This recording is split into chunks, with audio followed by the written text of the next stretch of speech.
মেধাবী প্রজন্মই গড়ে তুলবে স্মার্ট বাংলাদেশ, বললেন প্রধানমন্ত্রী। আত্মবিশ্বাস নিয়ে এগিয়ে যাবার আহ্বান। স্ত্রী ছেলেসহ মতিউরের দেশ ত্যাগে নিষেধাজ্ঞা, দুদকের তলবে হাজির হননি বেনজিরের স্ত্রী কন্যারাও। এবং রোহিত ঝড়ে টি-20 বিশ্বকাপে সুপার 8-এ অস্ট্রেলিয়াকে 24 রানে হারালো ভারত।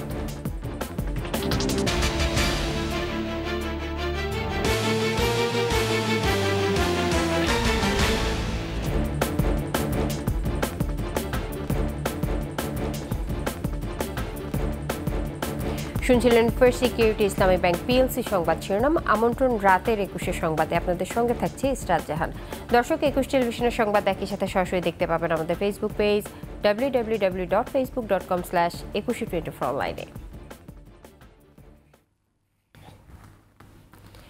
সমালোচনায় ভীত না হয়ে আত্মমর্যাদা ও আত্মবিশ্বাস নিয়ে দেশের কল্যাণে কাজ করার আহ্বান জানিয়েছেন প্রধানমন্ত্রী শেখ হাসিনা। মেধাবী তরুণ প্রজন্মই গড়ে তুলবে আগামীর smart Bangladesh. Bangabandhu scholar award প্রদান অনুষ্ঠানে এমন ভাবনাও প্রকাশ করলেন সরকার প্রধান। বিস্তারিত জানাচ্ছেন আকবর হোসেন সুমন।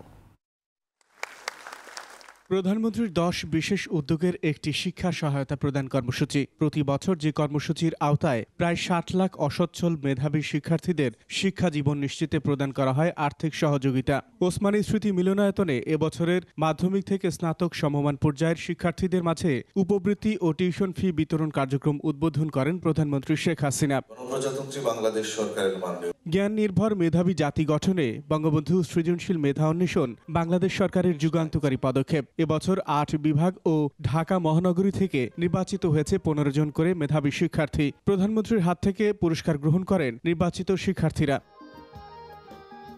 উদ্ভাবনী ধারণার আর এক প্রতিযোগিতামূলক আয়োজন বঙ্গবন্ধু শেখ মুজিব স্কলার অ্যাওয়ার্ড। এবছর এই পুরস্কার দেওয়া হয়েছে দেশের 15 মেধাবী শিক্ষার্থীকে। খুলনা জেলা স্কুল খুলনা।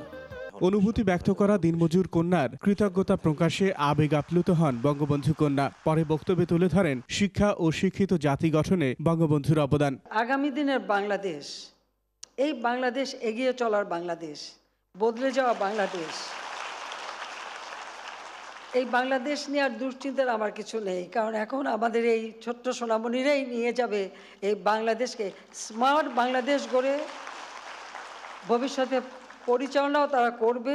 শিক্ষা সহায়তা তহবিল সমৃদ্ধ করতে বিত্তবানদের এগিয়ে আসার আহ্বান জানান প্রধানমন্ত্রী। কিছু লোকের তো বেশ টাকা পয়সা হয়ে গেছে, তাই বিত্তবানরা যদি এই ট্রাস্ট ফান্ডে অনুদান দেয়, অনেকে দিয়েছে এর মধ্যে, কিন্তু আরও যদি দেয় তাহলে আমি মনে করি যে আরও বেশি আমরা ব্যবহার করতে পারবো এই ফান্ডটা। আস্তে আস্তে এই ট্রাস্ট ফান্ডটাকে আরও বড় করে সমস্ত বৃত্তিগুলি আমরা ট্রাস্ট ফান্ডের মাধ্যমে যদি দিতে পারি, এটা একটা স্থায়ী বন্দোবস্ত হয়ে যাবে। সমালোচনায় ভীত না হয়ে 5 লোকের কথা প্রত্যাখ্যানের পরামর্শ দেন বঙ্গবন্ধু কন্যা। একটা পরিবর্তন আসলে অনেকে নানা ধরনের কথা বলে, আর তাছাড়া ডিজিটাল বাংলাদেশ, সোশ্যাল মিডিয়া, যার যা মনে আছে সব সমালোচনা করতে পারলে তো খুশি। আমরা আবার বাঙালি পরচর্চায় খুব পছন্দ করি। নিজের উপর বিশ্বাস থাকতে হবে, আর দেশের দায়িত্ব যখন নেবে, দেশের জন্য কোনটা ভালো সেটা নিজের চিন্তা থেকে আসতে হবে। আর কেউ একটু সমালোচনা করলেই অমনি সেটার জন্য ভীত হয়ে যেতে হবে, আমি এটা বিশ্বাস করি না। প্রধানমন্ত্রীর বিশ্বাস, মেধাবী তরুণ প্রজন্মই ভবিষ্যৎ বাংলাদেশ গড়ে তুলবে। আকবর হোসেন সুমন, 21 টেলিভিশন, ঢাকা।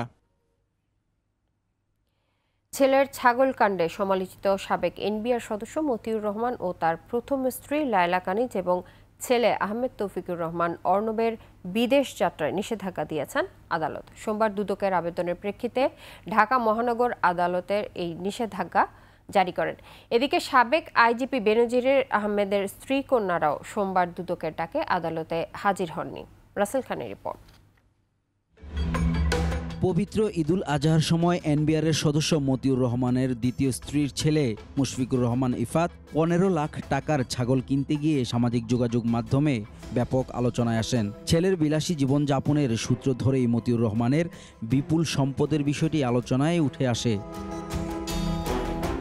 এনবিআর সদস্য মতিউর রহমানের বিরুদ্ধে দুর্নীতির মাধ্যমে বেনামে সম্পদ গড়ার তথ্য বেরিয়ে আসতে থাকে। অভিযোগ ওঠে হুন্ডির মাধ্যমে বিপুল অঙ্কের অর্থ বিদেশে পাচারেরও। সবকিছু বিবেচনা করে অনুসন্ধানে নামে দুদক। মতিউর রহমান ও তার পরিবারের সদস্যরা বিদেশে পালিয়ে যাওয়ার চেষ্টা করছেন এমন খবর চাউর হতেই তাদের দেশ থেকে নিষেধাজ্ঞা চেয়ে আদালতে আবেদন করে দুদক। আদালত সেই আবেদন মঞ্জুর করেছেন।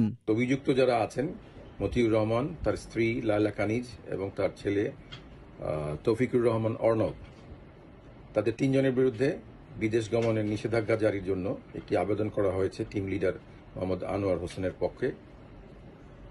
সেটি আমরা বিজ্ঞ আদালতে উপস্থাপন করেছি এবং বিজ্ঞ আদালত শুনানি শেষে তাদের 3 জনের বিরুদ্ধে বিদেশ গমনের নিষেধাজ্ঞা জারি করেছেন। রাজস্ব কর্মকর্তার দেশে বিদেশে অঢেল সম্পদ, হুন্ডি, আন্ডার ইনভয়েসিং, ওভার বয়েসিং এর মাধ্যমে বিপুল সম্পদের খুঁজেও অনুসন্ধান শুরু করেছে সংস্থাটি।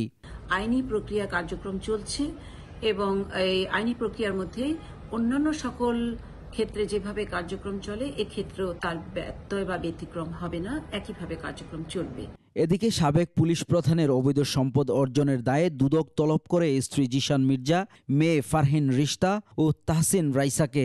সোমবার হাজির হওয়ার কথা থাকলেও দুদকে আসেননি তারা। অনুসন্ধানকারী টিম এই আবেদনের বিষয় কিংবা আমাদের দুর্নীতি দমন কমিশন আইন 2004 ও দুর্নীতি দমন কমিশন বিধিমালা 2007 অনুযায়ী তারা প্রয়োজনীয় কার্যক্রম গ্রহণ করছেন এবং নির্ধারিত সময়ের মধ্যে আশা করছি তারা তাদের প্রতিবেদন দাখিল করতে পারবেন। রাসেল খান, 21 টেলিভিশন, ঢাকা।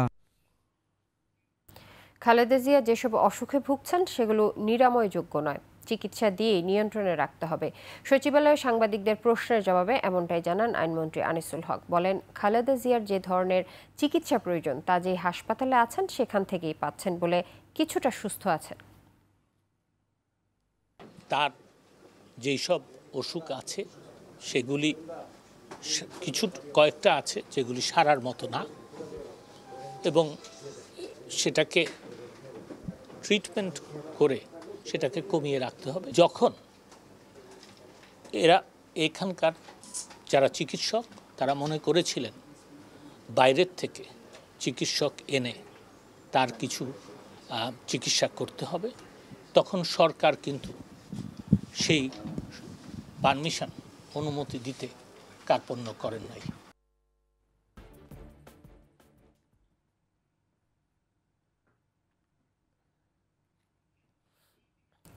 জাতীয় সংসদ ভবনে নির্মিত সংগ্রহশালা মুজিব ও স্বাধীনতা এর উদ্বোধন করেছেন প্রধানমন্ত্রী ও সংসদ নেতা শেখ হাসিনা।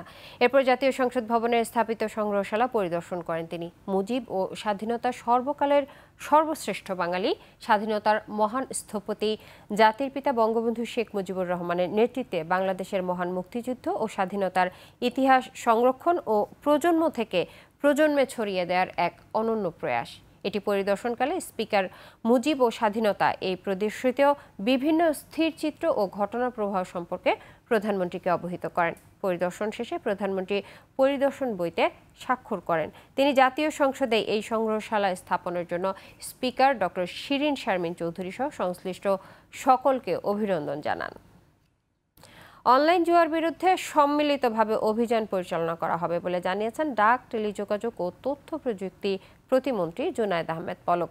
সচিবালয়ে ফ্রান্সের রাষ্ট্রদূতের সাথে সৌজন্য সাক্ষাৎ শেষে প্রতিমন্ত্রী বলেন, অনলাইন জুয়ার কারণে মারাত্মক ঝুঁকির মধ্যে বিভিন্ন বয়সী ছেলেমেয়েরা, এমনকি অনেক বয়স্ক অবসরপ্রাপ্তরাও যুক্ত হয়ে গেছেন। দেশে প্রায় 50 লাখ মানুষ অনলাইন জুয়ায় জড়িয়ে পড়েছে উল্লেখ করে প্রতিমন্ত্রী জানান, এরই মধ্যে 2600টি জুয়ার সাইট ব্লক করা হয়েছে। একই সঙ্গে মোবাইল অ্যাপগুলো প্রতিনিয়ত ব্লক করা হচ্ছে। প্রায় 50 লক্ষ মানুষ কিভাবে যেন এই একটা অবৈধ জুয়ার সাইটগুলোর সাথে জড়িয়ে গেছে। তো আমরা এটা চেষ্টা করছি প্রথমত অবৈধ জুয়ার সাইটগুলোকে ব্লক করা, অবৈধ জুয়ার যে বেটিং সাইটগুলোর অ্যাপ্লিকেশন সেগুলোকে ব্লক করা, পাশাপাশি একটা সচেতনতাও তৈরি করা। সিলেট ও সুনামগঞ্জ সহ দেশের বিভিন্ন জেলার বন্যা পরিস্থিতি আরও উন্নতি হয়েছে। পানি কমতে শুরু করলেও মানুষের দুর্ভোগ বেড়েছে। বসতবাড়ি ও রাস্তাঘাটের ক্ষতচিহ্ন ভেসে উঠেছে। জমে থাকা নোংরা পানির দুর্গন্ধে অতিষ্ঠ জনজীবন। ক্ষতি হয়েছে মাঠের ফসল এবং মাছ চাষিদের। কুড়িগ্রাম ও গাইবান্ধায় পানি কমার সাথে শুরু হয়েছে নদী ভাঙন। প্রতিনিধিদের সহায়তা আরও জানাচ্ছেন খুরশিদ আলম মুকুল। 3 দিন ধরে বৃষ্টি না হওয়ায় এবং পাহাড়ি ঢল থামায় সিলেটে বন্যা পরিস্থিতি উন্নতির দিকে। তবে পানি নিষ্কাশনের ব্যবস্থা না থাকায় ওসমানীনগর, বালাগঞ্জ, ফেঞ্চুগঞ্জ সহ 6টি উপজেলার পানি নামছে ধীর গতিতে। ফলে আশ্রয় কেন্দ্রে থাকা লোকজন বাড়ি ফিরতে পারছেন না। অতিরিক্ত পানি আসছিল বাদে আসছে ওখান টাইয়া মেম্বারে চেয়ারম্যান আমরা টাই দিছেন, খানি কুরাক দিছেন, আমরা তাকরা খাইলাম। বড় সব বেবা কাওয়ার মাঝে খুব বেশি। সিলেট নগর থেকে পানি নামার সঙ্গে সঙ্গে দুর্ভোগ বাড়ছে বন্যা দুর্গতদের। আমরা 5-6 দিন আশ্রয় কেন্দ্র আসলাম, আমরা খাইকে আইছি, এখন গরো তাকার মতন আমরা কিচ্ছু না, আমরা আবার আশ্রয় কেন্দ্র যাইতে হইবে। এদিকে জেলার 320টি শিক্ষা প্রতিষ্ঠান এখনো পানিতে তলিয়ে আছে। ফলে সময় মতো পাঠ কার্যক্রম শুরু করা নিয়েও রয়েছে শঙ্কা। 226টা হচ্ছে আশ্রয় কেন্দ্র, আজকের রিপোর্টে আমাদের কমছে। 304টায় বন্যা কবলিত আর হলো 199টা আশ্রয়। সুনামগঞ্জে ফসল ও মৎস্য চাষীদের ব্যাপক ক্ষয়ক্ষতি হয়েছে। জেলা কৃষি সম্প্রসারণ অধিদপ্তরের তথ্যমতে 1727 হেক্টর আউশ ধানের ক্ষেত তলিয়ে গেছে। এই বন্যা হওয়ার কারণে এই ফিশারি থেকে প্রচুর পরিমাণ ক্ষতি হয়েছে এবং এই মাছগুলা বাড়িয়ে গিয়েছে। 7টা পুকুরে আপনার 45 লক্ষ টাকার মতো মাছ আছিল। ধান চাউল ভিজে গম ভিজে গেছে, আট মুরগি ভাসে গেছে। জেলা মৎস্য অধিদপ্তর বলছে 12 উপজেলায় 8021টি পুকুরের ছোট বড় মাছ বানের পানিতে ভেসে গিয়েছে। সরকারি সহায়তা পেলে আমরা এই সমস্ত ক্ষতিগ্রস্ত চাষিদেরকে কৃষি প্রণোদনার মাধ্যমে তাদেরকে সহায়তা করার চেষ্টা করব। পুকুরের পাড়টাকে একটু উঁচু করা আর তীরবর্তী পুকুরের চারিদিকে তীরবর্তী যায় যে শক্ত বা একটু ভালো মানের নেট দেওয়া, যাতে হলো অল্প পানিতে যাতে মাছ ভেসে না যায়। লালমনিরহাটও বন্যা পরিস্থিতির আরও উন্নতি হয়েছে। নদী তীরবর্তী নির্মাঞ্চলের বসতবাড়ি থেকে পানি নেমে গেছে। রাস্তাঘাটে জেগে ওঠায় স্বাভাবিক হয়েছে যোগাযোগ ব্যবস্থা। তবে কাঁচা সড়কে কাদামাটি থাকায় রয়ে গেছে দুর্ভোগ। কুড়িগ্রামে ব্রহ্মপুত্র, ধরলা, তিস্তা ও দুধকুমার নদীর পানি কমে বন্যা পরিস্থিতির উন্নতি হয়েছে। তবে জেলার উলিপুর, রাজারহাট ও সদর উপজেলার ব্রহ্মপুত্র, তিস্তা ও ধরলা নদীর 15টি পয়েন্টে ভাঙন দেখা দিয়েছে। জায়গা জমি নাই, এখন কোথায় নিয়ে যাব, কি করব? গাইবান্ধায় তিস্তা, যমুনা, ব্রহ্মপুত্র, ঘাঘট ও করতোয়া নদীর পানি কমতে শুরু করেছে। তবে নদী ভাঙন দেখা দিয়েছে জেলার কচিমবাজার, কামারচানি, মোল্লারচরের সিদাই, শাহঘাটার হাট, ভরতখালী এলাকায়। 80-90টা ঘর চলে গেছি, তার কোথায় আশ্রয় আছে, এখন আশ্রয় পাই নাই। আজকে 2টা বস্তা ফেলান, কাইলে ফিন নাই, কাইলে 2টা বস্তা ফেলান, ওদিনকে ফিন নাই, তো ওজন করতে করতে তো ভাঙায় শেষ করবেন না। এদিকে রংপুরের কাউনিয়া পয়েন্টে তিস্তা নদীর পানি বিপদসীমার উপর দিয়ে প্রবাহিত হচ্ছে। পানিতে প্লাবিত হয়েছে নদী তীরবর্তী ও চরাঞ্চলের 10 গ্রাম। খুরশিদ আলম মুকুল, 21 টেলিভিশন। শেষ করছি সংস্কৃতি সংবাদ দিয়ে। আওয়ামী লীগের 75তম প্রতিষ্ঠাবার্ষিকীতে উৎসবে রঙে সেজেছে রাজধানীর হাতিরঝিল। মনোজ্ঞ সাংস্কৃতিক পরিবেশনার পাশাপাশি প্রামাণ্যচিত্রের মাধ্যমে তুলে ধরা হয়েছে মুক্তিযুদ্ধে নেতৃত্ব দানকারী দেশের প্রাচীন রাজনৈতিক দল আওয়ামী লীগের ইতিহাস। মানিক শিকদারের রিপোর্ট।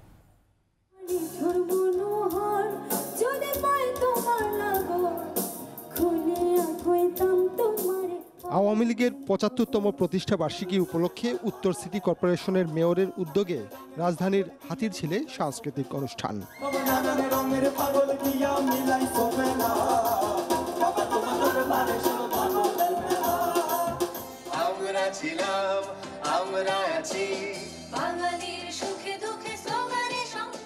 প্রামাণ্য চিত্রের মাধ্যমে তুলে ধরা হয় আওয়ামী লীগের 75 বছরের ইতিহাস।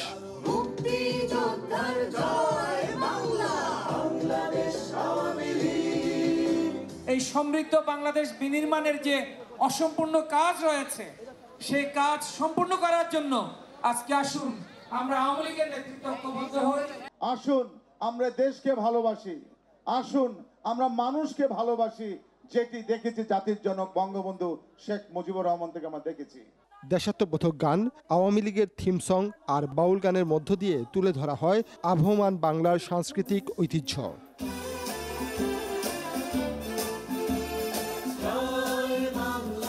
নৃত্য পরিবেশন করেন শিল্পীরা।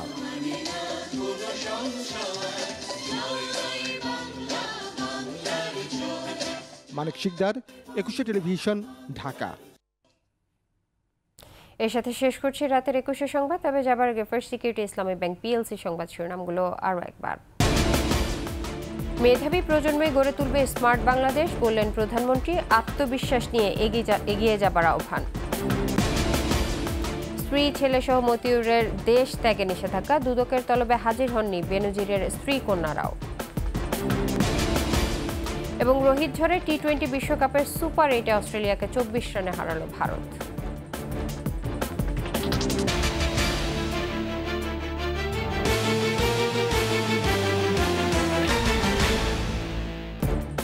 সর্বশেষ সংবাদ জানতে ডায়াল করুন 2021 নম্বরে, আর ভিজিট করুন ekushe-tv.com এই ওয়েবসাইটে।